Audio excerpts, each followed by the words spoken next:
Bonjour. Bonjour.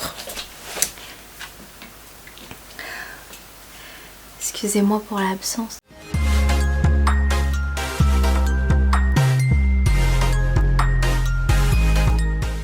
Est-ce qu'on en parle de mes quasiment 100 jours d'absence? Non, parce que je n'ai pas d'excuse valable.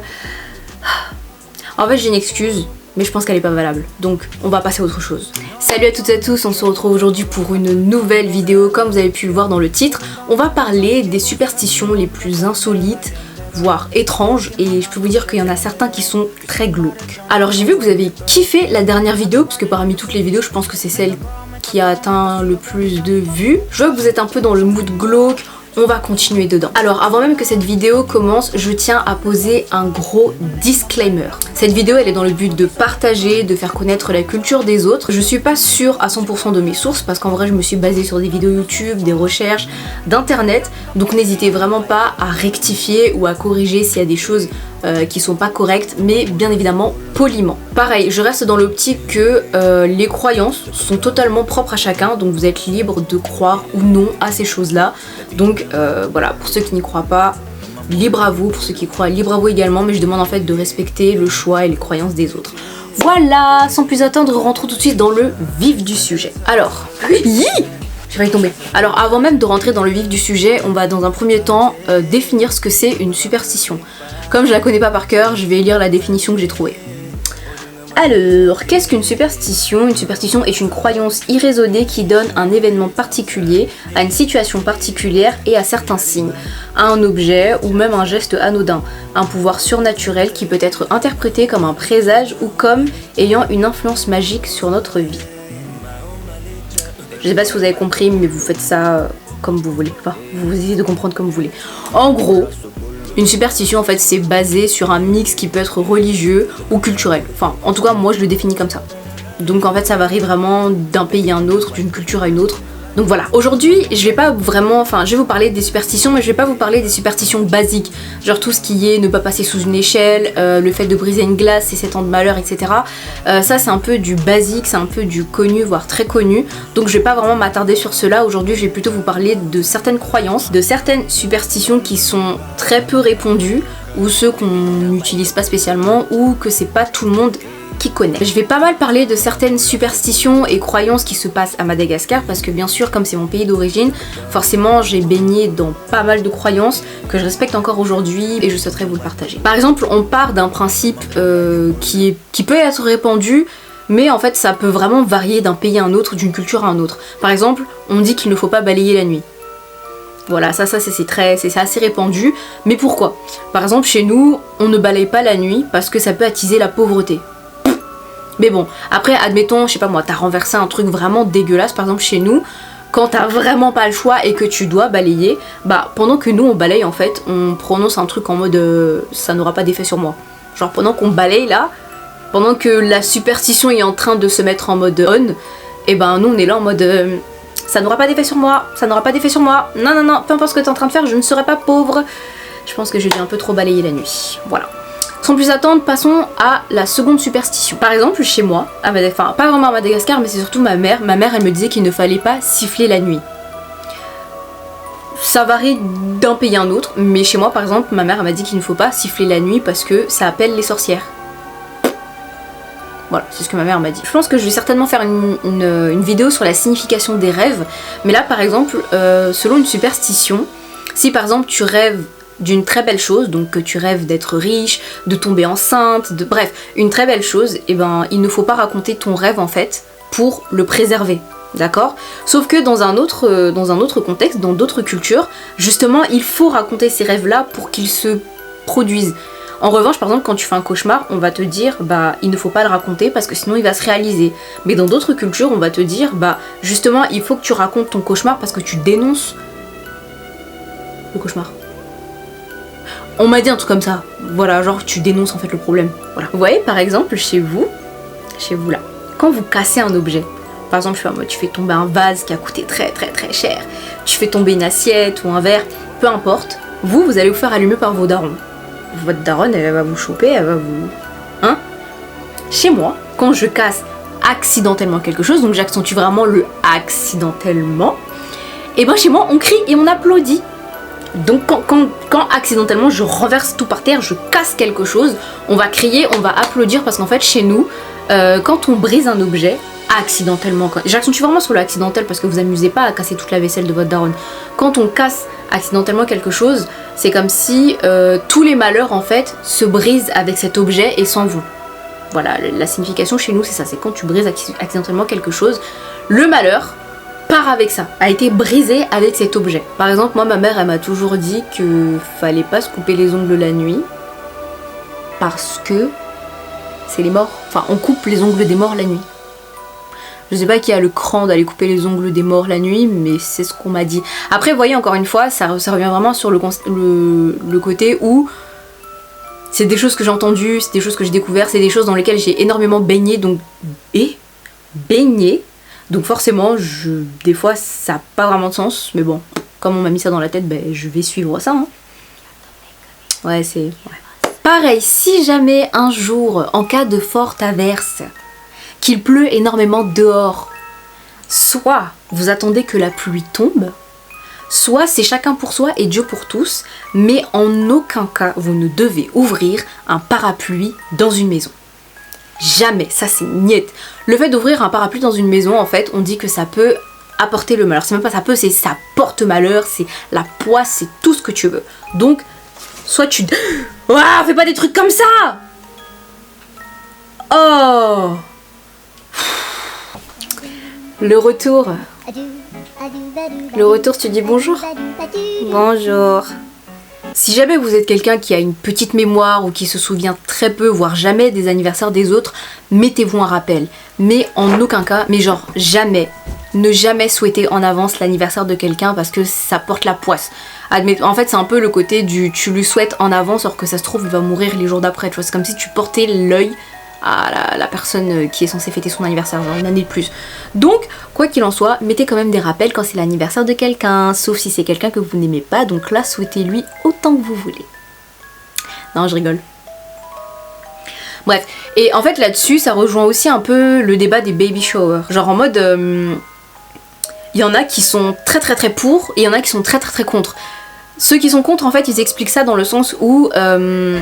ils veulent pas célébrer en fait avant l'arrivée du bébé par peur de porter l'œil, parce que on sait pas, en soi tu vois ça reste quand même une fête très chaleureuse, remplie d'émotions parce que tu découvres le sexe de ton enfant, mais pour d'autres en fait ils voient ça d'un mauvais œil dans le sens où bah ça peut porter préjudice à la grossesse de la personne, ça peut porter préjudice à l'enfant aussi parce que les gens peuvent te porter l'œil, ça se trouve à la suite de ça la grossesse peut très mal se passer, comme l'enfant peut tout simplement disparaître ou peut naître dans des conditions assez atroces, assez compliquées. Donc pour éviter tout ça, pour préserver du mauvais œil en fait, il y a énormément de personnes qui évitent de célébrer la naissance d'un enfant avant qu'il arrive. Mais encore une fois, c'est vraiment encore une fois c'est propre à chacun. Moi que tu l'as fait ou pas, je m'en fous. Moi je suis juste contente que mes nanas elles me donnent des nièces et neveux. C'est la seule chose qui m'importe, que tu la fasses avant, après, pendant. Je m'en fous. En route, mieux vaut piler un très bon coup plutôt qu'écraser ou tuer un animal. En tout cas, à Madagascar, notamment les caméléons. Alors ça, c'est ma mère qui me l'a raconté. Si tu l'écrases, en fait, il risque de t'arriver des choses très noires par la suite. Je dis ça parce qu'elle m'a raconté une histoire, en fait, que l'une de ses locataires, elle voyageait, en fait. Donc, elle passait d'une province à une autre, et c'est les voyages de 5-6 heures. Et en fait, sur la route, le chauffeur a pilé, mais très fort, genre presque les bagages ils allaient tomber, mais il a pilé un très bon coup le chauffeur, et tout le monde comprenait pas pourquoi, et en fait il y avait un caméléon. Et personne n'a pété un câble parce qu'il savait très bien qu'il ne fallait pas écraser cette bête là, parce que c'est très mauvais présage.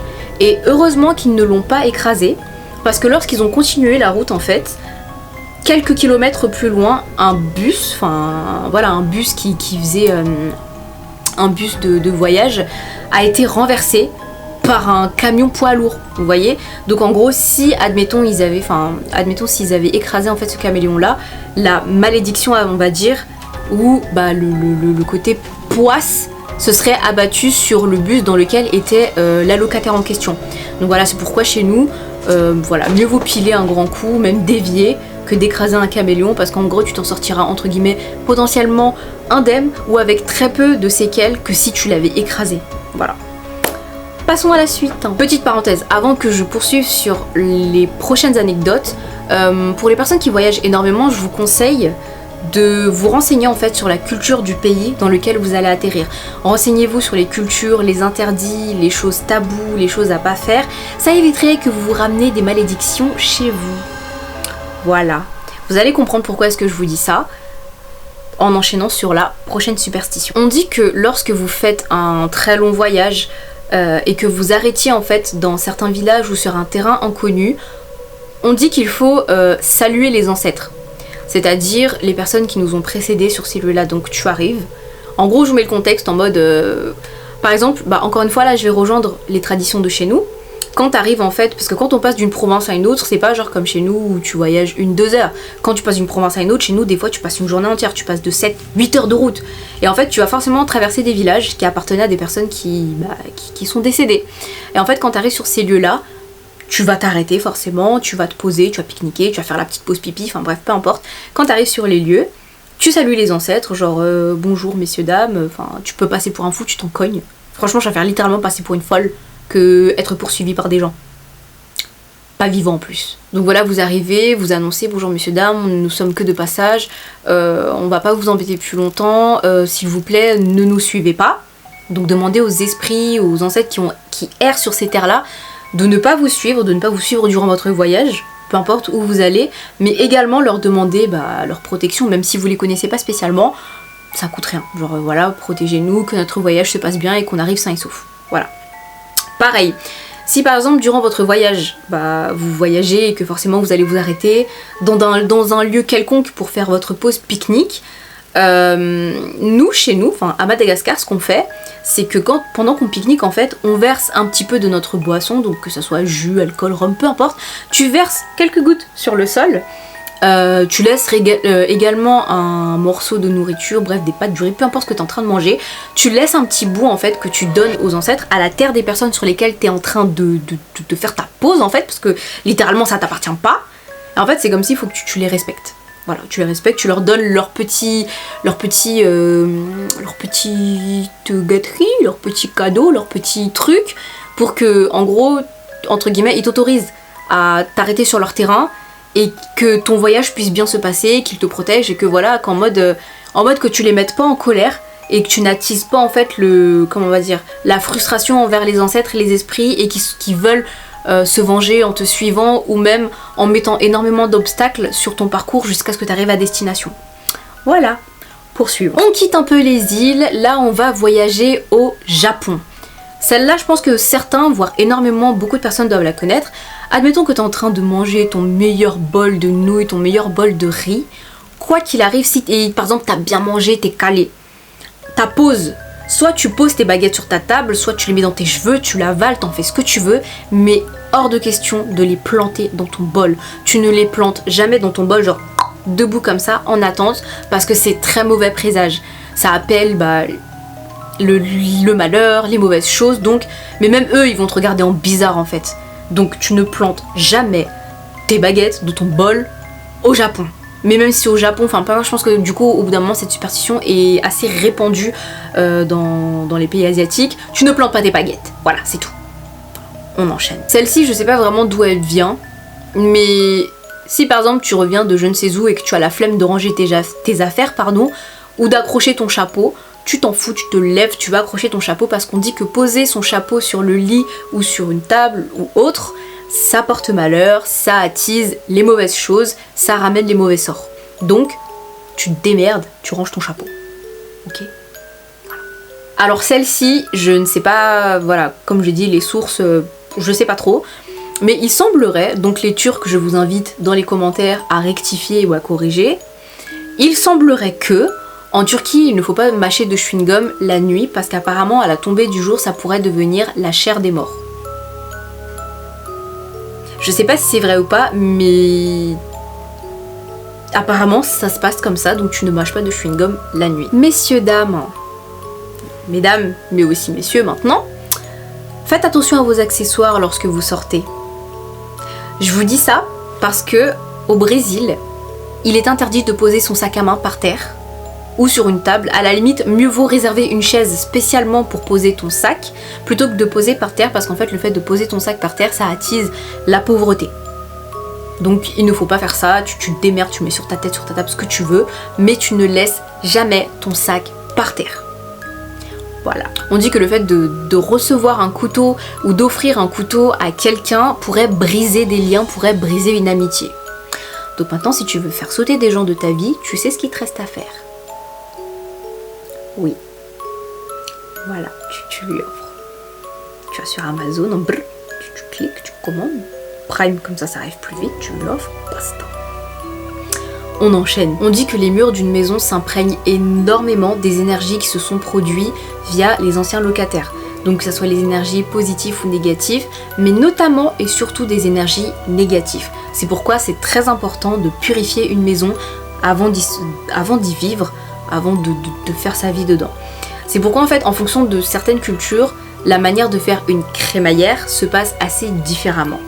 Par exemple, chez moi, la manière de purifier une maison, alors pour ceux qui sont très traditionnalistes, ils le font vraiment jusqu'au bout. Par exemple, ma mère, pour mon appartement, elle l'a fait vraiment jusqu'au bout, le rituel entre guillemets.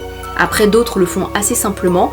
Mais moi, par exemple, avant même d'amener tous les meubles ici, avant même d'aménager, il fallait que la pièce soit vide. Donc ma mère, ce qu'elle a fait, c'est qu'elle a prié dans chaque pièce de la maison en chassant les mauvais esprits. Parce que tu ne sais pas de quoi s'est imprégnée cette maison, tu ne sais pas ce qui s'est passé dans la maison d'avant. Toujours chasser les mauvaises ondes, les mauvais esprits. Ensuite, ce qu'elle a fait, c'est qu'elle a ouvert la porte de la maison, donc grande ouverte. Donc heureusement que la voisine n'allait pas sortir parce qu'elle aurait collé du cul si elle aurait vu ma mère en train de faire son truc là. Donc en fait, ma mère, elle a ouvert la porte de la maison et elle chassait tous les esprits en direction de la porte. Genre, vous dégagez, vous n'avez plus votre place, cette maison sera purifiée et tout ce qui va avec. Elle a imbibé les 4 coins de la maison d'eau bénite. Et par la suite, en fait, il fallait chez nous faire le premier feu de cuisine. C'est-à-dire que la première odeur de nourriture, en fait, elle se passe à ce moment-là. Donc tu fais ta première cuisine, tu fais ton premier repas dans cette maison, même si t'as rien. Nous, on avait mangé à même le sol, avec 2-3 assiettes, etc. On avait fait notre petit repas d'inauguration, entre guillemets. Il y avait que ma mère, moi, ma soeur et ses enfants. Et chez nous, on met beaucoup les ancêtres en avant. Parce que on repose beaucoup sur eux, sur les anciens, ceux qui nous ont précédés. Donc ce qu'on a fait, c'est que en gros, dans le coin de la maison, tu mets une assiette avec du riz cru, cuit, peu importe. Tu verses un peu de miel. Le miel signifie en fait une vie sucrée, une vie paisible, une vie pleine de belles choses. Après, tu peux mettre un petit peu d'alcool, un petit peu de jus en fait pour les ancêtres. En fait, c'est comme si tu invitais les ancêtres à manger avec toi pendant ce repas-là. Voilà, nous c'est un peu dans ce sens-là, donc c'est pour ça que dans le coin de la maison, tu laisses un petit peu le riz avec le miel, l'alcool, le lait, enfin peu importe. En fait, voilà, comme je vous ai dit, vous les invitez à dîner avec vous pendant le premier repas. Une fois que ça c'est fait, vous entamez l'aménagement et voilà. En fait, c'est pour vraiment partir sur de très bonnes bases pour la nouvelle vie entre guillemets quand tu aménages dans une nouvelle maison. Pareil, donc je vous dis, en fonction d'une culture à une autre, la manière de procéder à la crémaillère ou de purifier une maison se passe vraiment différemment. Par exemple, là, je vais donner en fait, je vais vous raconter ce que le copain de ma cousine, qui est mauricien, nous a raconté. C'est qu'en fait, sa mère, lorsqu'ils ont aménagé dans leur logement à l'époque, je crois, sa mère a déposé une pièce une pièce de monnaie dans chaque pièce de la maison, qui signifiait en fait dans le sens où par rapport aux énergies ou aux esprits qui ont vécu avant, pour leur dire écoutez voilà, je paye pour ce logement, il m'appartient, en gros c'est bon, vous pouvez quitter les lieux, j'ai donné l'argent, donc ce lieu m'appartient à partir de maintenant. Voilà. On dit que les nourrissons, les bébés, les enfants sont des âmes très pures, très inoffensifs, c'est pourquoi ils sont de parfaites proies pour les mauvais esprits, pour les démons. À Madagascar, il est fortement déconseillé de sortir le soir avec un bébé, un nourrisson, parce qu'en fait ça attise l'envie des mauvais esprits de te suivre. De suivre ton enfant, de te suivre toi. Mais admettons que tu dois obligatoirement sortir pour telle ou telle raison, on te recommande en fait de saupoudrer toi et ton bébé de cendres de charbon. En fait ça va camoufler entre guillemets cette odeur de bébé, cette odeur de nourrisson, parce que vous voyez les bébés ils ont cette petite odeur de cette petite odeur de bébé, tout ça, donc c'est pour camoufler cette odeur et pour les empêcher de te suivre. Donc vous voyez, je vous raconte ça parce qu'en fait un jour j'étais à Madagascar et il y avait une dame en fait qui est arrivée chez nous avec son bébé et son bébé il avait un point là, il avait tu sais comme la marque de Simba mais avec de la cendre de charbon. Et du coup j'ai dit à ma mère, je dis pourquoi elle a ça, genre qu'est-ce qu'elle a fait avec son gosse avant qu'il vienne et pourquoi elle aussi elle a de la cendre sur la gueule. Et en fait ma mère elle m'expliquait justement que comme elle vient nous voir le soir, il faut qu'elle se protège de mauvais esprits, des sorciers, tout ce qui va avec, donc c'est pour ça qu'elle a saupoudré en fait son enfant de cendre de charbon pour camoufler cette odeur, pour qu'elle puisse arriver chez nous sans être suivie par quelconque mauvaise chose et qu'elle puisse re-rentrer chez elle par la suite sans être poursuivie par quelconque mauvaise chose aussi. Celle-ci, encore une fois, je sais pas si elle est vraie ou pas, donc les Russes, je vous invite à venir dans les commentaires pour me rectifier si c'est vrai ou pas, parce que encore une fois, je suis pas toujours sûre de mes sources, donc moi je me base sur ce que j'ai trouvé. Il semblerait que, donc je vais vraiment faire beaucoup d'hypothèses, il semblerait qu'en Russie, il est interdit de se laver les cheveux la veille d'un examen parce que ça peut laver tes connaissances. Genre en gros le fait de, tu vois, quand tu masses ton cuir chevelu là pour retirer les saletés, ça peut potentiellement retirer tes connaissances et autres, donc du coup c'est pour ça que il est déconseillé de laver ses cheveux la veille d'un examen. Voilà, poursuivons. Les chiens, les animaux, bien qu'ils nous apportent beaucoup de bonnes choses, beaucoup de réconfort, du soutien, beaucoup d'amour, dans certaines cultures, il est interdit de les faire entrer dans une maison. Donc encore une fois, cette superstition-ci, j'invite les Marocains dans les commentaires à intervenir ou à rectifier du coup ce que je vais dire, mais il semblerait qu'au Maroc, il est interdit, voire déconseillé de faire entrer un chien dans la maison parce que ça peut faire fuir les anges qui siègent déjà dans la maison, qui protègent déjà la maison. Après je sais pas si c'est sur le côté en mode bah les chiens c'est un peu cracra, c'est un peu sale, donc comme c'est une maison entre guillemets purifiée, propre, on évite de ramener la saleté dans la maison. Voilà. Après je sais pas si c'est vrai ou pas, donc les Marocains je vous invite à rectifier cette superstition si c'est comme ça ou pas. Voilà, on enchaîne. Celle-là elle est épique. Même moi je vais l'appliquer, je vais vraiment l'appliquer très fort, genre pour de vrai. Mesdames, ou messieurs du coup, mais mesdames, si vous détestez énormément quelqu'un ou que vous êtes énormément en guerre avec quelqu'un, je vous conseille de prendre un très grand élan. Vous prenez un élan, vous courez et vous vous fracassez contre un mur afin d'être amnésique. Parce qu'on dit que lorsque tu sais que tu es enceinte, lorsque tu es en guerre avec une personne et qu'en plus tu es enceinte, le fait de trop détester cette personne, ton enfant peut ressembler à cette personne. Ça a été prouvé scientifiquement. Petite anecdote, mon ex-belle-sœur détestait mon père d'une puissance inouïe. Elle le détestait, mais incroyablement durant sa grossesse. Sauf que pas de bol, comme mon neveu il est arrivé, c'est la copie conforme de mon père. Il ne ressemblait ni à elle ni à mon frère, mais à mon père. Donc mesdames, prenez de l'élan. Moi-même, quand je vais finir cette vidéo, je vais prendre de l'élan. J'attends pas encore un enfant, mais je vais anticiper, je vais me fracasser contre le mur afin d'être très amnésique. Parce que si mon fils ressemble à l'autre là... Bref. Passons, je continue sur la lignée des grossesses. On déconseille fortement à une femme enceinte ou enceinte en période de grossesse d'être présente durant un deuil, donc d'entrer dans une pièce où il y a un défunt parce que ça peut avoir de graves conséquences sur le bébé ou même sur la grossesse à suivre de la personne en question. Là on revient légèrement à Madagascar, donc après je pense que ça c'est pas que à Madagascar, mais moi je dis Madagascar parce que c'est ce que j'ai trouvé. On dit qu'en fait si tu entends le son d'un hibou, enfin bref t'entends le bruit d'un hibou et que tu vois un hibou au loin, c'est qu'il y a un sorcier ou une sorcière qui rôde pas loin. Mais ça encore une fois je pense que ce n'est pas que à Madagascar. Okay. Les animaux ils possèdent un certain sens que nous les humains n'avons pas spécialement. On dit que si un chien se met à pleurer, c'est parce qu'il ressent en fait le départ imminent de quelqu'un proche ou du voisinage. Quand je dis le départ c'est le décès. Voilà. Donc après encore une fois je sais pas si c'est vrai ou pas, mais les animaux en fait ils ont vraiment ce énième sens que nous on n'a pas, qu'ils voient des choses que nous on ne voit pas, est-ce qu'on doit faire confiance ou pas, je sais pas, mais en tout cas ça a été énormément prouvé que ils peuvent anticiper certaines choses avant qu'ils arrivent. On dit que deux mariages ne doivent pas se croiser parce que ça peut porter malheur aux futurs mariés.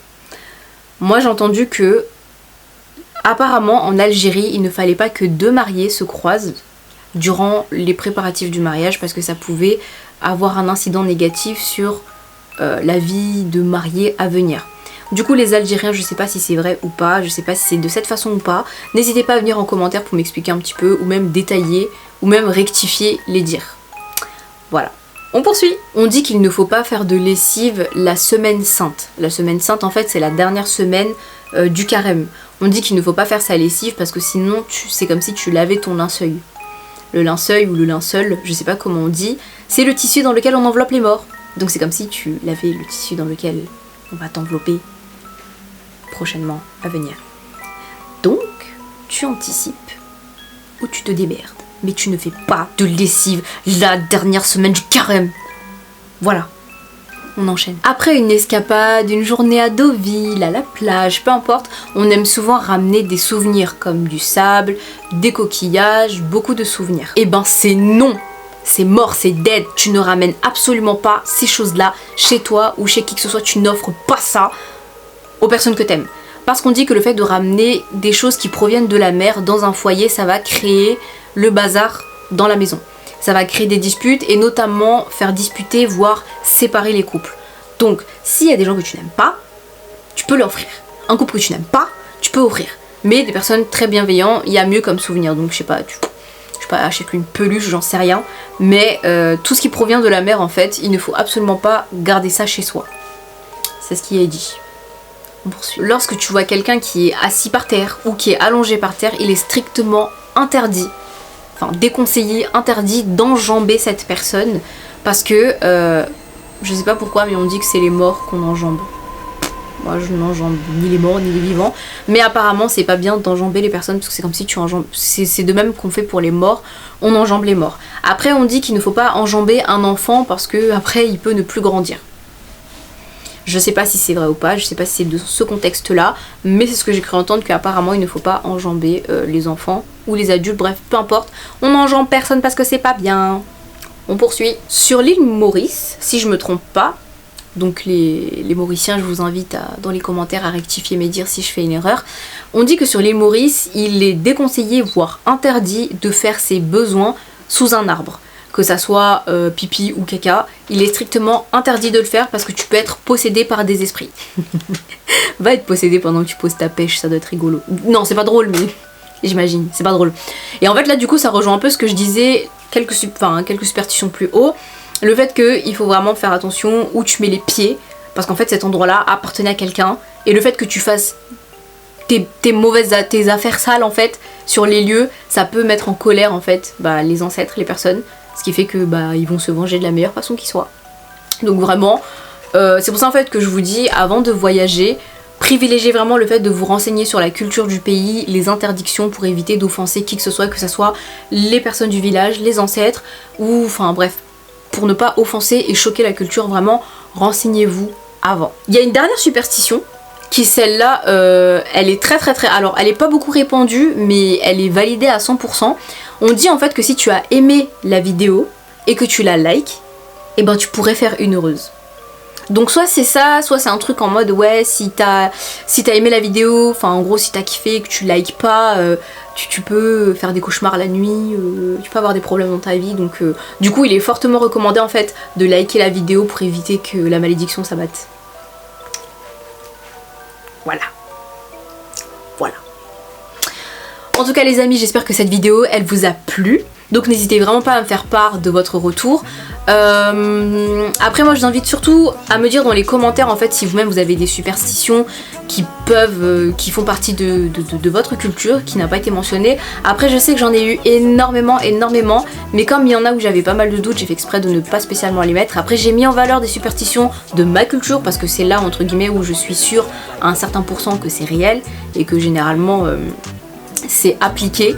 Après j'essaie d'en faire plusieurs. Après si vous souhaitez que je fasse une deuxième partie, moi ça me dérange pas, y a pas de problème. Moi j'aime bien le thème donc n'hésitez vraiment pas. Juste avant de me quitter, n'hésitez surtout pas à me suivre sur Instagram. J'essaye d'être réactif là, j'essaye de revenir, donc vraiment n'hésitez pas à me suivre là. Et puis la plupart de mes sondages je les fais dessus pour les prochaines vidéos. Sur ce, portez-vous bien et je vous dis à très bientôt les BG. Mouah.